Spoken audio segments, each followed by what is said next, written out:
Bonjour, dans le cadre de la commission d'enquête citoyenne sur McDonald's, nous sommes aujourd'hui avec Nadja Salson. Nadja Salson travaille pour la Fédération européenne des services publics.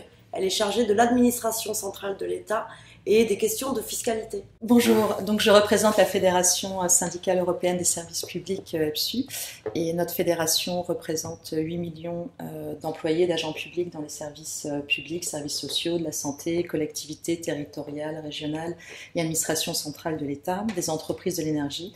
Nous sommes une fédération syndicale indépendante politiquement, mais nous coopérons et notamment dans le cadre de notre campagne contre l'évasion fiscale des multinationales avec un certain nombre de groupes politiques et notamment les socialistes, les Verts et aussi le GUE qui est le groupe politique européen de LFI.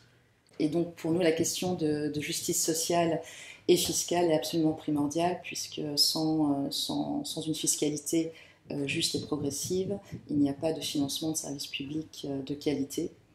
Et c'est pour ça d'ailleurs qu'on a entamé une campagne maintenant en 2010 contre l'évasion fiscale, en particulier des multinationales et des individus très aisés. Qu'est-ce que vous avez constaté ces derniers temps en matière d'évasion fiscale ? Ces derniers temps, ce qui s'est passé, c'est qu'il y a, on va dire, en fait, bientôt 10 ans, on était nulle part. Il n'y avait pas vraiment de conscience non seulement de l'ampleur du problème, mais aussi de son impact, donc bien sûr sur les services publics, mais aussi en matière d'équité, puisque voilà, on a des grandes multinationales telles que McDonald's, par exemple, une entreprise sur laquelle on a travaillé, donc entre les multinationales et leurs propres employés, les employés proportionnellement payent plus d'impôts en fin de compte que ces entreprises-là. Et sans parler des petites et moyennes entreprises qui aussi donc doivent compenser le manque à gagner fiscal et vont en fin de compte payer plus d'impôts proportionnellement que ces grandes entreprises. Donc ce que l'on constate, c'est que depuis 10 ans, il y a une très grande mobilisation et donc au sein des institutions européennes et notamment du Parlement européen qui a joué un rôle extrêmement important de mobilisation, de recherche, d'enquête, aussi, notamment suite au scandale des LuxLeaks avec le lanceur d'alerte Antoine Deltour en 2014. Donc le Parlement européen, mais aussi dans une certaine mesure la Commission européenne, sont emparés du sujet. Il y a eu un certain nombre de législations européennes pour traiter et lutter contre l'évasion fiscale. Et ensuite, et bien sûr, cet arsenal juridique européen qui s'est développé a vu le jour grâce à la mobilisation citoyenne et syndicale dans de nombreux pays européens. Donc ce qu'on constate, pour répondre à votre question aujourd'hui, c'est que le sens d'impunité, que des grandes entreprises ou des individus riches puissent ne pas payer d'impôts ou très peu, est en train je dirais, de se ternir. Il y a une mobilisation qui est beaucoup plus forte, une conscience, on l'a vu notamment avec le mouvement des Gilets jaunes, où ça traite énormément de justice fiscale, mais aussi sociale. Donc il y a une demande d'équité fiscale qui est certainement et qui est à l'ordre du jour pour la plupart, on va dire, donc de nombreux partis politiques qui vont en vue des élections européennes. Donc c'est vraiment un sujet qui est à l'ordre du jour. Par contre, malheureusement, on voit aussi qu'il y a toujours de l'évasion fiscale et qu'il y a toujours des milliards d'euros qui sont transférés dans des paradis fiscaux et pas que en dehors de l'Union européenne, mais aussi au sein de l'Union européenne. Donc on a une concurrence fiscale entre les États membres de l'Union européenne qui, pour sa part, n'a pas encore été suffisamment sanctionnée. Et je crois qu'on doit aussi réfléchir à cette notion de concurrence fiscale. Peut-on avoir une concurrence fiscale vraiment loyale et qui ne soit pas nocive? Nous, on ne croit pas. On croit qu'on doit vraiment arrêter avec la concurrence fiscale et sociale, la concurrence sur les salaires dans l'Union européenne. Parce que c'est cette concurrence fiscale qui fait que l'impôt sur les sociétés diminue partout en Europe? Alors, disons qu'il y a deux choses. C'est cette concurrence fiscale qui est le moteur, en effet, de l'évasion fiscale et de la baisse que l'on peut observer en effet depuis une dizaine d'années du taux de l'impôt donc nominal, l'impôt sur les sociétés. ainsi que la chute vertigineuse de l'impôt sur les grands revenus.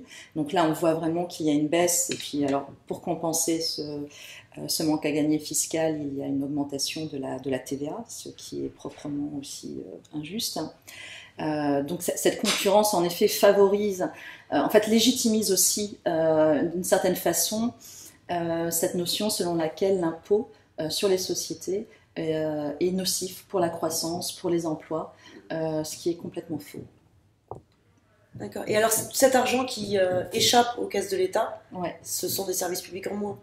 Oui, des services publics en moins, ou en tout cas de moins bonne qualité, des effectifs dans de nombreux services publics, et notamment les administrations fiscales, qui sont censées donc faire ce travail je dirais, un peu comme des abeilles, hein, qui vont polliniser, qui font un travail extrêmement important et qui coûte vraiment pas cher à l'État, hein, puisqu'un agent public peut rapporter 100 fois plus d'argent qu'il ou elle ne coûte à la société. Un agent public de l'administration fiscale. Un agent public de l'administration fiscale. Donc ce sont des coupes budgétaires. On a fait on a fait 2 rapports en fait sur l'impact de l'austérité dans les administrations fiscales, et on voit qu'il y a environ 10% d'effectifs en moins dans les administrations fiscales en Europe. Et la France, voilà, c'est à peu près aussi 10% donc d'effectifs en moins. Donc ça, c'était un rapport 2009-2013. On va sortir un nouveau rapport en septembre.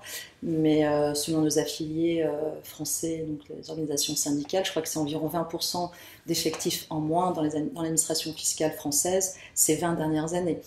Donc il y a aussi, et donc voilà, et les services publics, l'accès à la santé, bien sûr, empathie. Et on voit que les conditions de travail, les agents publics souffrent énormément du fait du manque d'effectifs dans un certain grand nombre de services publics, souffrent de stress, de burn-out. Le citoyen usager pâtit aussi de ce déficit de qualité, et donc on voit aussi une augmentation aussi de violence à l'encontre des agents publics, notamment pour les inspecteurs du travail par exemple.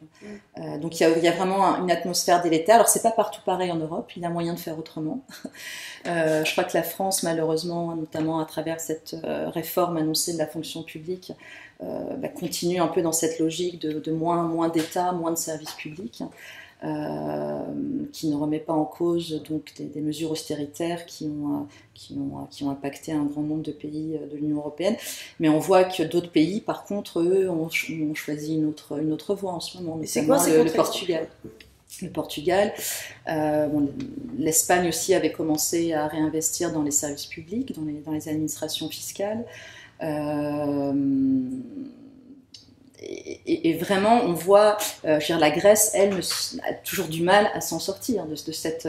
En Grèce, par exemple, c'est 30% d'effectifs en moins dans les administrations fiscales selon notre rapport, avec des réductions aussi, des réductions salariales. En France, les agents publics, ça fait maintenant 6-7 ans qu'il y a eu un gel salarial. Donc il y a vraiment et c'est un manque de reconnaissance de ce travail aussi des agents publics pour le bien de tous, et pour l'intérêt général qui est remis en cause. Mais il y a en effet des contre-exemples, et je crois qu'il y a la culture aussi. Je crois qu'il est de bon ton des fois d'éviter de payer ses impôts, et cette culture aussi doit changer. C'est vrai qu'on donne souvent l'exemple en Suède où une ministre a démissionné parce qu'elle avait utilisé sa carte de crédit professionnel pour avoir acheté une barre en chocolat.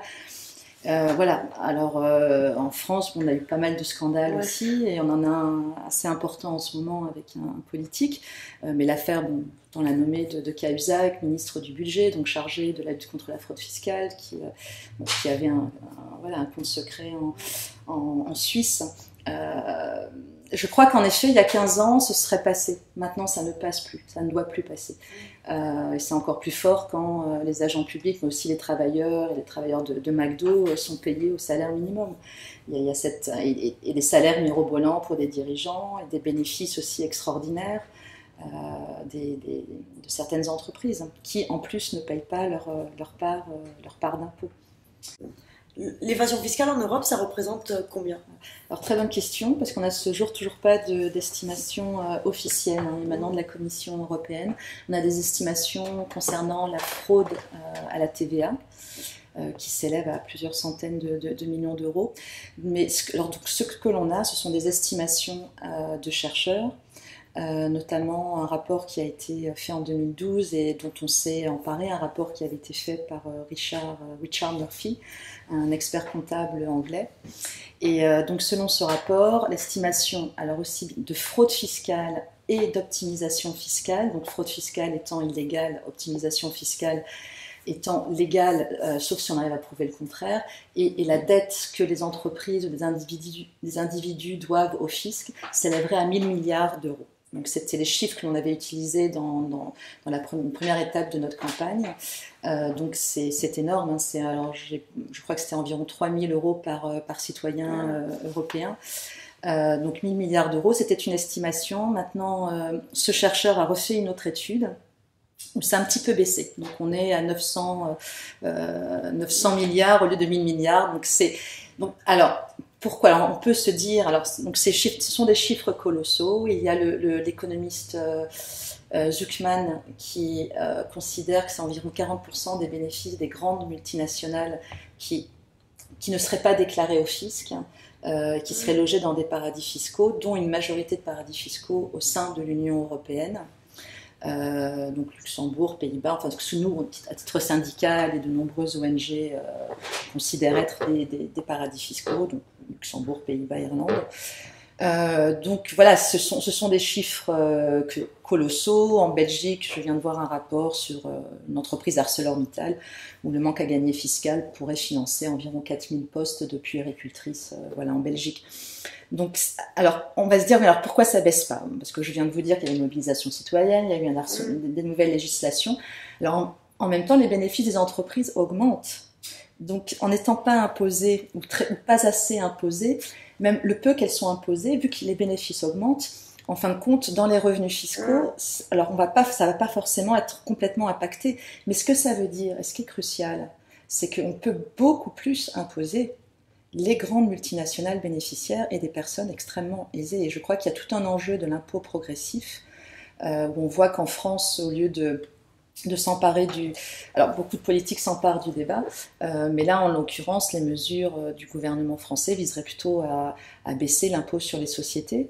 Bien sûr, l'impôt sur les grandes fortunes, l'ISF, qui a été réduit, alors qu'il y a une marge énorme pour beaucoup plus imposer des personnes qui peuvent payer les impôts, mais qui ne veulent pas le payer. Et ce qui est absolument injuste, c'est que ce sont des personnes et des entreprises qui bénéficient des services publics, qui vont bénéficier des infrastructures, que ce soit en matière de télécommunications, d'éducation, de routes, d'avoir du personnel aussi éduqué.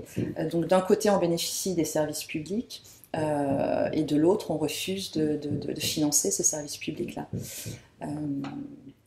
Mais justement, ce que l'on demande, c'est que la Commission, alors la prochaine législature européenne, et le Parlement européen a mis en place, on aimerait qu'il y ait une commission permanente qui examine tout ce qui concerne la lutte contre l'évasion fiscale, la fraude et l'évasion fiscale, soit mise en place, et que la Commission européenne, sur la base des données des administrations fiscales des États membres, puisse avoir une estimation, alors mise à jour, qui doit être évaluée, parce que bien sûr c'est toujours difficile en matière de fraude ou d'évitement fiscal, mais qui est ces chiffres annuels tous les 2 ans. Mais pour ça, il faut que les gouvernements aussi aient ces chiffres. Et d'ailleurs, la France, en l'occurrence, n'a pas vraiment de chiffres globaux sur l'ampleur officiellement. Je veux dire, les syndicats ont déjà des estimations, des ONG, mais officiellement, qui incluent non seulement la fraude fiscale, mais aussi, encore une fois, l'ampleur de l'optimisation fiscale agressive. Parce que là, je crois que ça parlera beaucoup plus aux gens et qu'on pourra d'autant plus lutter contre des niches fiscales ou contre des stratagèmes d'évitement, de transfert de bénéfices dans les entreprises, dans des pays dont le système fiscal avantage des entreprises ou bien des revenus des individus très riches. D'accord. Merci Nadja Salson. Merci à vous.